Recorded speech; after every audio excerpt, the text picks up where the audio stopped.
and full power.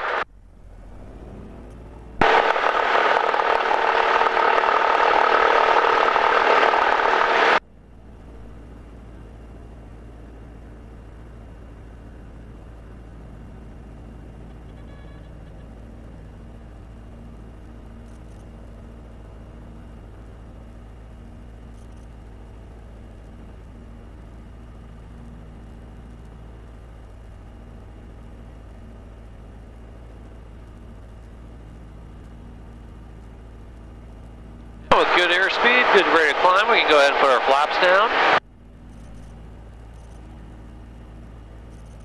So this is the airspeed right here? Yep. We're climbing about 80 miles per hour. That's a good climb rate for us.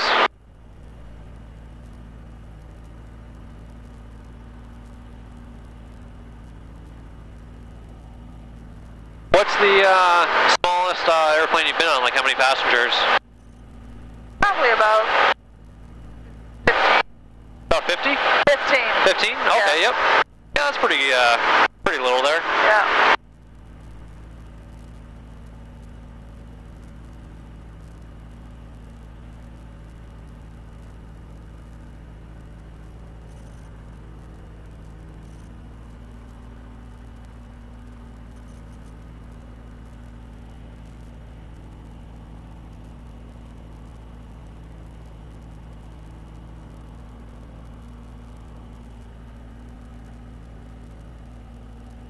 Usually you see a ton of people out tubing and water skiing on the lakes. Yeah, it's funny, it's like a light switch though. I mean, last weekend was crazy, you know, with people out here. Now just crazy. all of a sudden it's over. I'm not ready for it.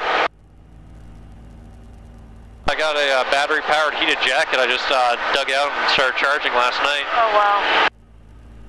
I'm not ready for the cold. We had too much of it last year. Yeah. So I'll reset our trim here, basically reset the neutral zone, you know, so it helps me, I don't push forward as much. Reduce our power here to cruise RPM. Where does it tell us our elevation? Right here, it tells us we're at 1,800 feet, and the ground around here is about 700, then as we head towards Ann Arbor, the ground comes up to about 800. Okay. So we're right about 1,000 feet. So I'll have you go ahead and reach forward. You have the airplane. It's all about just looking out here, using this instrument panel in relation to the horizon. You don't have to look up or anything like that, you can just be comfortable and use this, you know, to tell if you're turning left or turning right. If you see more ground, we're descending. If you see less ground, we're climbing.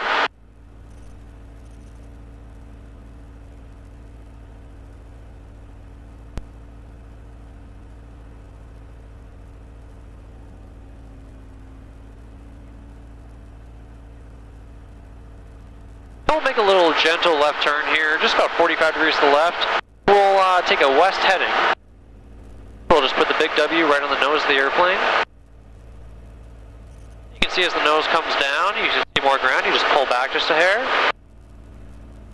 Perfect. We can roll out here. Yep, by the time you finish rolling out, you're right on the heading. Perfect, we'll just maintain this. We're heading basically just to the left of that grassy patch there. That's the Ann Arbor Airport. Okay.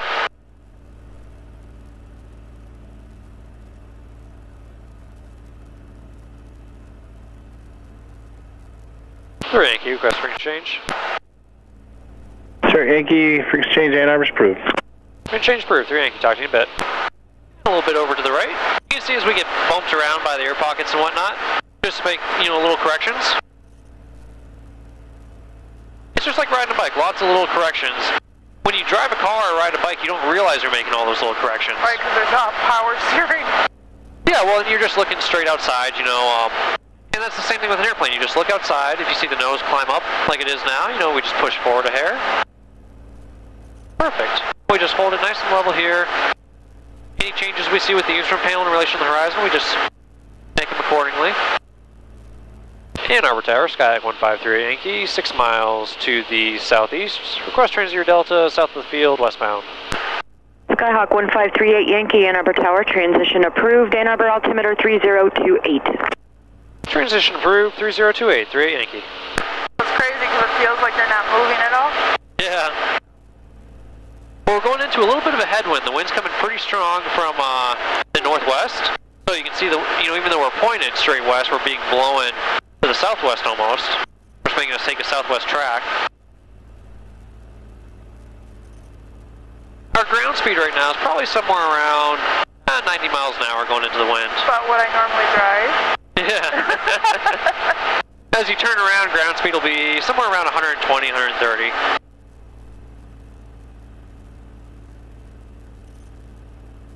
It's funny going here to Traverse City, driving is about 4 hours and change. Flying's about an hour and a half, hour 45. And, usually getting there is an hour and 45, 2 hours. Coming back's always like an hour and a half, just because you get such a tailwind on the way back. The winds always blow out of the northwest, it seems. I was wondering how long it took. I was up in Petoskey last weekend. Yeah, I went up to Charlevoix and actually took this airplane on Labor Day weekend. Oh, cool. To Charlevoix. I've driven it a bunch of times. It's always like 5 hours of traffic and whatever. And really? It takes me about 3.5. I drive crazy. It's, as a pilot, we're really conscious of our driving records. Oh, I can imagine. Yeah. I used to road race in Florida, so like I like driving fast. How do you control yourself? I have a Hyundai with 140 horsepower. That's right. There's no control, it's just you floor it, it doesn't go anywhere. I'm not trying to do that, so what am I doing? That's okay, it's just little bumps. Is it okay. correct? Yep, just level the wings again. Perfect. Gotcha. And reset your hands to neutral. No big deal. We can take really big bumps from the air in this airplane, and it won't make any difference to us. It'll be a little uncomfortable, a little annoying, right. but I mean, we can really get bounced around in it. Change approved. It doesn't have any impact on us. Have a good day. Okay. Go ahead and reduce our power a little bit here, and then help us descend. Tango is with you at 3,000 feet. We're at 2,500. We'll descend down to like 2,001, 2,200. 8 Tango Ann Arbor Tower, enter right downwind, runway 24. Where's that again? Wind 310 at 14. Oh, right here. It's okay, I'll watch it for you. The key here is just watching outside the airplane. Just keep looking outside there. You're doing perfect. You're holding the wings level. Holding this level in relation to the horizon. And then, we see, I don't know, what is it, 4 or 5 inches of horizon, so we're descending a little bit. And then once I add some power back in, we level out again. We'll, you'll see about 3 inches or so. I'll set our cruise power back. We'll see about this much horizon, maybe a hair more, and we'll be flying straight and level. The little Hyundai I have is pretty anemic, so it just can't go fast. Right. But no, I can't stand doing the 4.5, 5 hour drive up there. So about an hour and 45, 2 hours in the airplane, and you're there. That's awesome.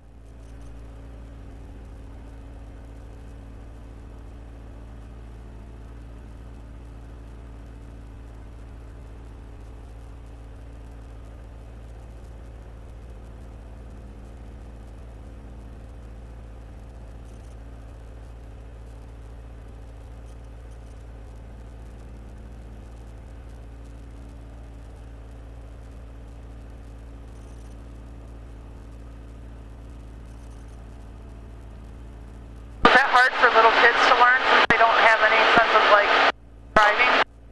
Kids do really well. I'd say ages 9 and above do great. Or maybe 10 and above. Because of video games. To them, it's just a video game. Yeah, that makes sense. I mean, they don't see the difference between it. Actually, the kid I just flew with last, he touched the controls for maybe about 10-15 seconds, and he goes, okay, you take back over, I'm nervous, and over the course of the flight, by about halfway, he was holding on to it the whole time, and he just flew it the rest of the flight, no problem. Cool. He got used to it, and it's just like a video game to them. I'll give you a little nose down trim. That'll help you lower the nose just a hair there. Perfect. We're heading right for that lake there. If you can kind of see the 2 little pieces of water there. Oh, right, okay. Yep, about 12 o'clock.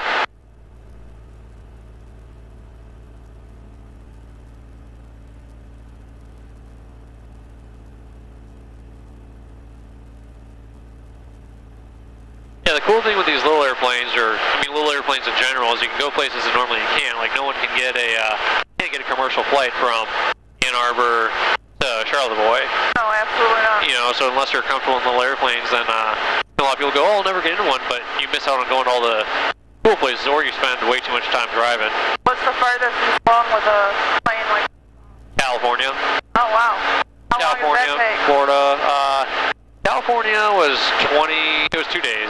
It was 2 very long days. You always go into a headwind going, and it was rough. We had like a 40-mile-an-hour headwind going into it. Wow. These planes are only doing 120, 130 to begin with. So, it was a long flight, and it was actually a ferry flight. I was just, delivering an airplane for a guy, and then I flew commercially back.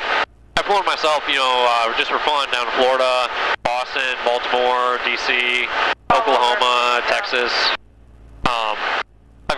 I grew up in Florida, so I got a lot of family down there. Oh, okay. Go down a couple times a year to visit. I can't stand going through airport security and being crammed next to someone on a little airplane, or on a big airplane, but being stuck in Believe there. me, I can't either, and I fly a lot for work, and I just really hate it more and more and more the older I get. What do you do for work? I'm a district administrator for Farmington Public Schools. Okay. Yeah. So I'm just guessing, I would say it seems like you'd stay more local. Where do they send you? Well, Farmington is part of a network, a national network Change approved. of districts. Just 1 second. 3 Yankee, we're on course here for about another 4 miles west, then be turned back, transiting eastbound, we'll monitor. Say okay. Say you heard me. Or maybe not. Okay, she doesn't care. I'm sorry to interrupt, but...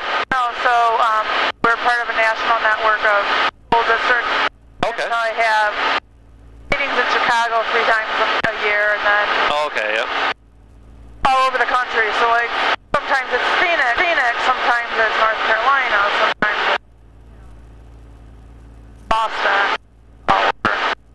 Yeah, no, Chicago's not a bad flight. Usually... No, it's not. The wait in the airport drives me crazy. So. Well, that's the other thing about flying like short distance like Chicago or like here to Grand Rapids. Right. It's quicker to fly one of these, even though it takes longer. There's no airport security, there's no parking a car. You drive up next to your airplane, and like when I go flying, I'll pull my car right up next to the airplane, put my baggage in it, luggages, whatever. Taxi aviation. Get in the airplane, put the key in, go, and then when I land, I park right next to my car again, and empty the airplane, and that's it. Right. There's no, you can bring as much shampoo as you'd like, Right. and bring a bottle of water. We'll turn a little bit to the left, out towards Pleasant Lake. This is the one shaped like a little arrowhead there. Perfect. You can see as you turn, the nose drops a little bit. Right. And so you just add in a little bit of back pressure, and then as you roll wings level, you release on that back pressure and let the nose come back down. The reason why, when you're turning, that you have to pull back more is as we're flying along, we have lift pointed down, keeping us aloft. Okay. But as soon as we turn, that lift gets deflected sideways. And so there's some going sideways and some going down, but just not quite as much. So we have to increase total lift. So we get more lift out to the side, which gives us a higher component of vertical lift.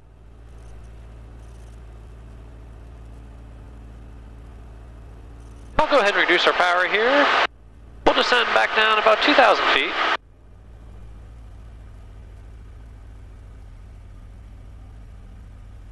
We can turn a little bit to the right, just fly right towards the lake.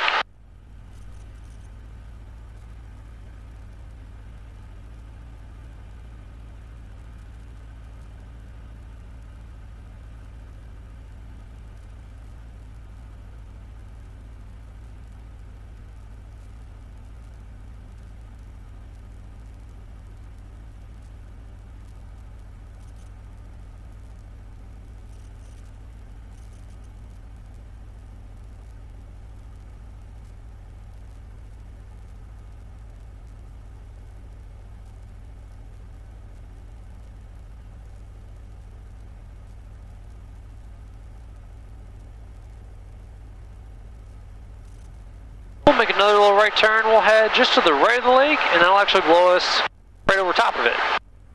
What we call crabbing, or basically flying in a straight line, say if you were to follow this road straight westbound, but the nose is pointed or crabbed just to the side, because that's the way the wind's blowing. We'll do the same thing if we were, say we were landing, if that road was a runway, and the wind was coming like this, our nose would be pointed off center a little bit. And then once we get down close to the ground, we'll kick rudder, and the rudder will straighten the airplane, and then we'll lower the one wing. And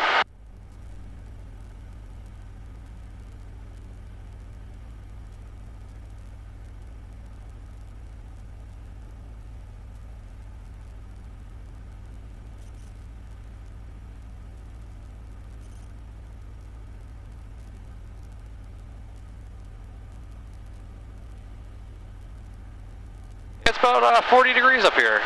I was going to say my hands are freezing in this Oh, you know what? I'm sorry about that. Oh, it's okay. It's all good. Yep, that little vent there is blowing right on you.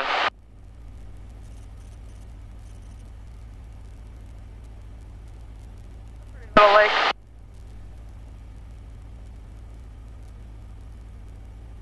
It's interesting. It's actually really shallow. You can see some of the shallow spots that got marked off. Flying over here, people usually go, "Oh man, those lakes are so beautiful. They're so blue and everything." No, that's acid levels a little too high. Actually, there's no fish or any growth in that lake because the pH is like, yeah, it's they're limestone quarries, and the limestone has such a high pH. When they bring it out of the ground, it pollutes the water. It's funny because you'll see some with like houses and people living on them, and it's always hilarious when I see somebody out with a fishing pole going, "You're not going to catch anything." Nothing. There's no perch in there. Yeah, the fish dissolved a long time ago. We can actually see another little airplane there crossing in front of us. Yep. He's flying just below the clouds.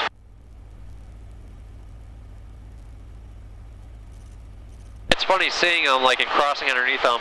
It's just very strange the way you're drifting, you know, it looks kind of odd. It's not like passing a car, you know, on the freeway or anything like that. Right. Go ahead and add some power back in here.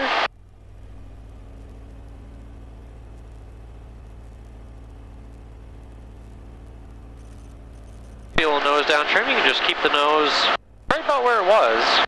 Until the airplane will speed up, you know, holding that same pitch attitude, but we won't climb any. This is good altitude for us to fly at. I'll go ahead and demonstrate what a 180-degree bank turn would look like, 30 degrees of bank. So I've got the flight controls. Okay. We'll clear on our side, make sure there's no other airplanes, everyone's clear. Roll into it. Once we're rolled in, we'll set the bank, just neutralize the controls. I'm pulling back a little bit more because we have a little more drag on the airplane.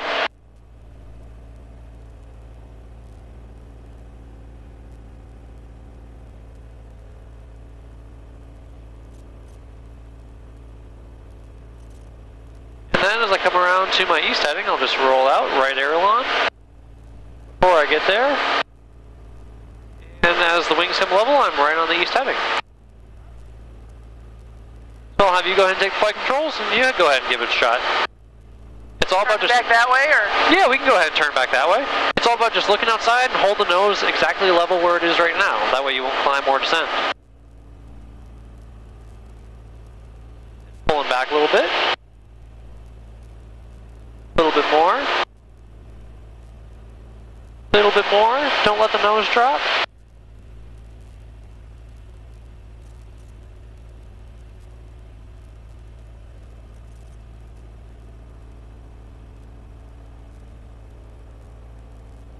And as you roll out of the turn, you can see as the wings become level, they give us more vertical lift. And so we want to push forward a little bit. It's all about just holding the nose in the same position around the horizon. Gotcha. You can see, you know, you got about 8 inches of horizon there, so we're descending and speeding up, so you can pull back a little bit. It's right around 3 or 4 inches or so, what we typically see, and just a little bit of ground. Go ahead and give us another one. You can try one to the right.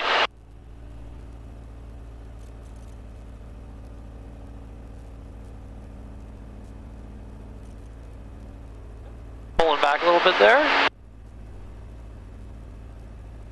Once you got the desired bank angle, you know, like 30, 45 degrees here, you just neutralize the ailerons. You don't have to roll out yet, just keep pulling back. Keep them neutral there. And then as we roll around to the east heading, we start to roll out. Perfect. Basically, like, just follow your nose. Wherever the nose goes is where the airplane will go.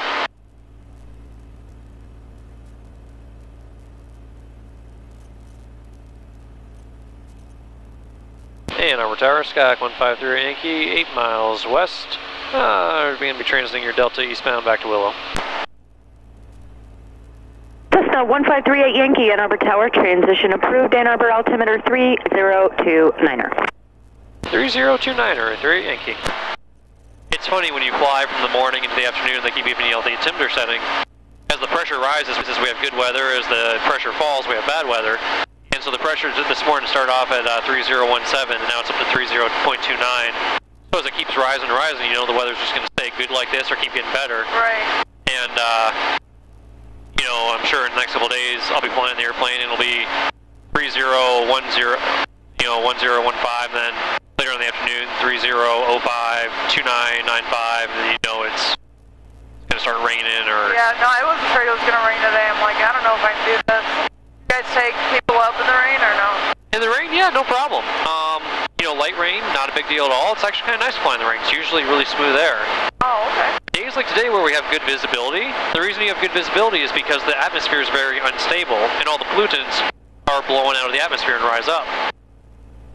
On a stable day, it's very poor visibility, maybe light rain, but very few bumps. But all the, without the upward movement in the bumps, there's nothing to clear out all the pollution. Alright. Take a little right turn here. We'll aim right for the Grassy Patch Airport. Might be a little hard to see here. You can just basically hold us on the east heading. We'll be going right where we need to go.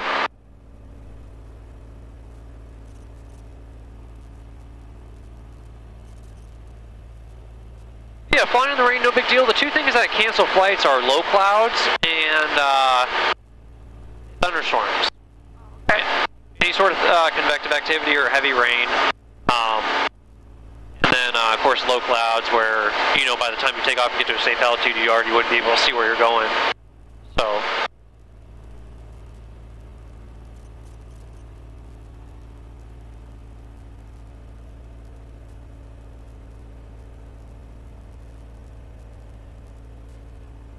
What are those two white things? The two white things, 12 o'clock, those are, that's the power plant. Oh, right. Yep, right around Monroe. To the right, there's two more. That's another power plant near Toledo. Just to the right of that, there's a short fat one, really faint off in the distance. That is Sandusky, Ohio, where Cedar Point is. Wow. So today we've got great visibility. That's about 40 to 50 miles. Cool. Yep, it's pretty neat to go down to Cedar Point. You know, it's only a 20-something minute flight. That's awesome. And if you land there, they'll come pick you up. So you call them before you take off, so I'll be there in 25 minutes. They got a car waiting for you. How cool is that? Yep. I'll go ahead and reduce our power again. We'll descend back down to right around 2,000 feet. You can see as I reduce power, the controls get a little heavier, the nose wants to drop. You don't have to push or pull or anything like that, you just let it naturally drop. We'll turn a little bit back to the left to the east heading.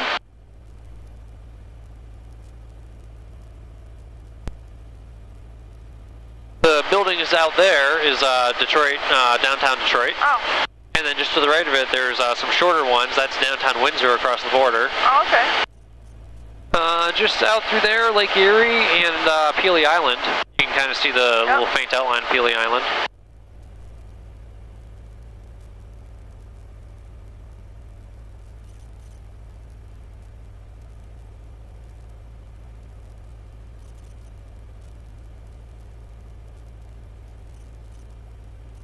Down in Detroit before I came here.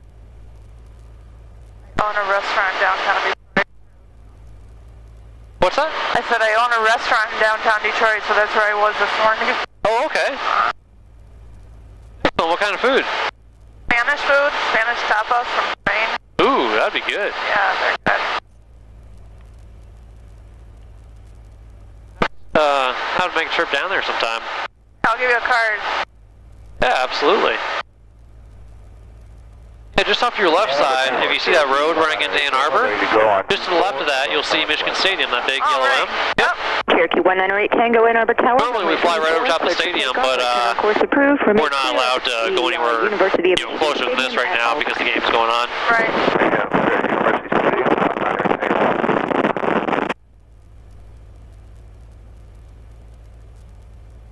Driving around Ann Arbor on game day Saturdays is a nightmare.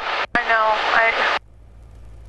I went to school there, and then I went up there in August for the big soccer match. It was like flashbacks of craziness. Oh, yeah.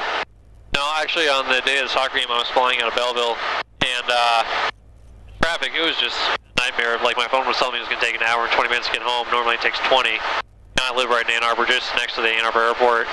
And so I just flew back from Belleville, parked the airplane, and walked home. Wow. Then the next day I walked to the airplane, flew back, got my car, and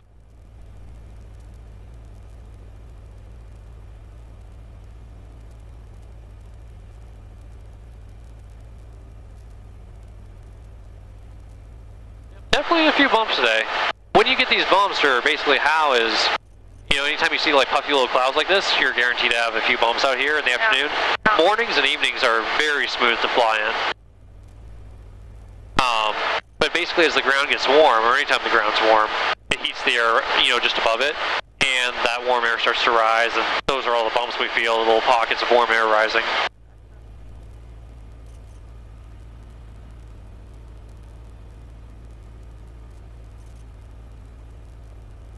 We'll aim ourselves right for the lakes there, just south of the Willow Run Airport.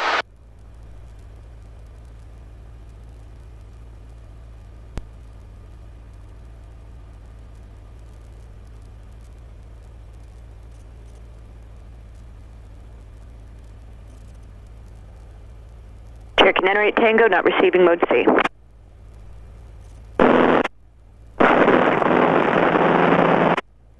That's 38 Yankee, frequency change approved. 3 Yankee, frequency change approved, talk to you in a bit. Well, yeah, number 2 comms working. Willow Run Tower, Skyhawk 1538 Yankee. Skyhawk 1538 Yankee, Willow Run Tower. Skyhawk 1538 Yankee, currently 1 mile south of Ann Arbor Airport. Request transit your Delta over Belleville Lake before landing Belleville. Skyhawk 3 Yankee, transition 1, Willow Run Class Delta, airspace approved, altimeter 3029er.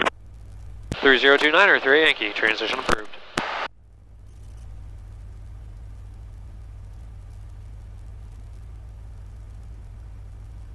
Doing very good. It's just all about the lots of little corrections. You can let the nose come down a little bit more. Yep. As you pull back, you know, when we get slower, you can feel how much mushier the controls get. You have to move them a lot further. It's just like driving a boat. You know, at high speed, you move the wheel very little. Low speeds, you move it a whole lot. Go ahead and set our cruise power back here.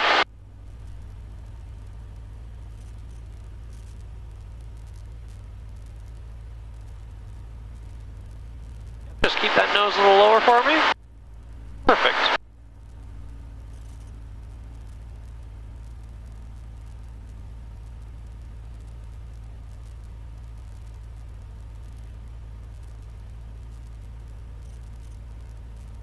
So our ground speed now with the tailwinds probably about somewhere in the 125, 130 range.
If you own a restaurant, you'll have to buy yourself an airplane so you can put it underneath the name of the business. Yeah, one day. It's only been open almost a year. We opened on Halloween.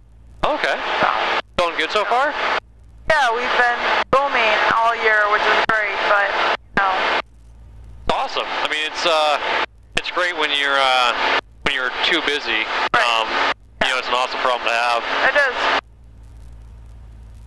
What did you you guys do for promotions? Did you do anything like Groupons or Living Socials or? We did a Groupon for a little bit. We'll probably start one back up in the fall when it starts to slow down a little. Yep. And we actually just started a rewards program with airline rewards. Okay. And they're rewards point program, but they're associated with, you know, Delta Rewards and all the big commercial airlines and all of their partners.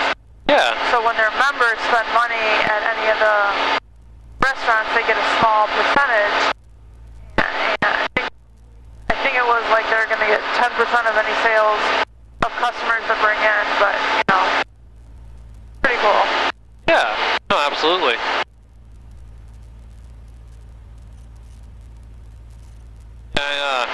When I was out of high school, I started a company down in Florida, and then just in July, a buddy of mine and I started up a flight school here, and it's cool when you you start something from scratch, Yep. and you see it kind of take off, and Yeah, there's plenty of days where like, did we really do this? Like, it's crazy, you know? yeah. Yep. We'll just follow these lakes eastbound, basically. You can just follow them all the way almost till it ends. That's Detroit Metro right in front of us. We'll head right for it. Oh, okay. Yep. Just keep that nose a little bit lower. If you feel like you're pulling back a lot, we can set the trim to kind of relieve some of the control pressure. I'm fine. It's basically almost like the version of power steering, so to say, is setting the trim to help you pull back or help you push forward.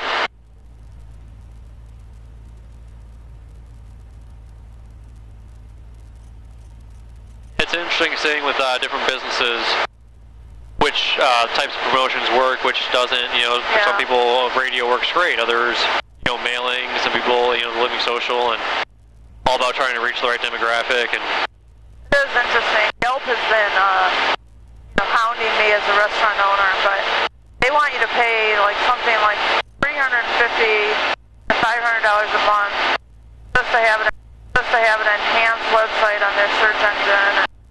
yeah. And I'm like, I'm not paying you. There's plenty of stuff out there. Yeah. No, I mean the best thing I found is getting in with Google Plus. You pay them whatever, $100 a month for Google AdWords or something just small, and they pay more attention to you that way, and you get better customer service. But having Google reviews, and when people search for it, or anyone who's using an Android, it pulls it out. For I think Google Now or whatever is on the Android systems. In your downtown Detroit, it shows you all the restaurants that are close to you, and the ones ranked better are come up first there, and so it's definitely interesting though.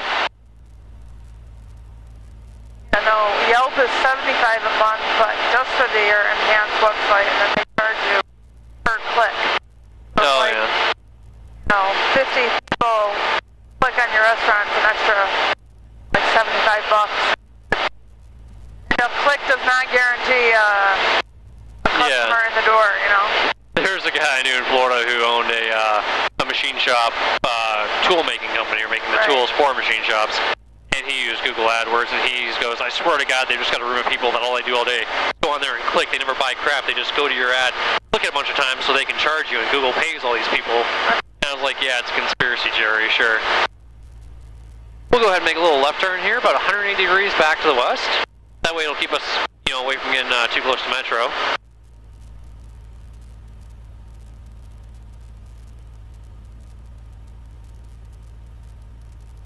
The tower right there, the little brown tower in the corner of the field, that's the guy we're talking to right now. Oh, okay. Yep.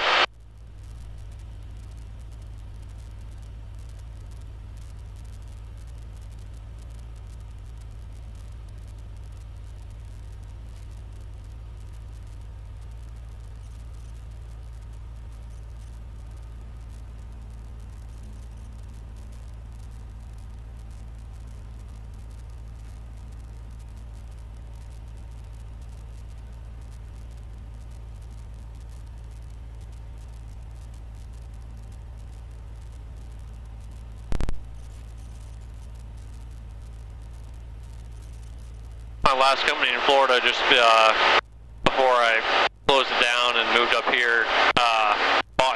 lanes just to offset everything.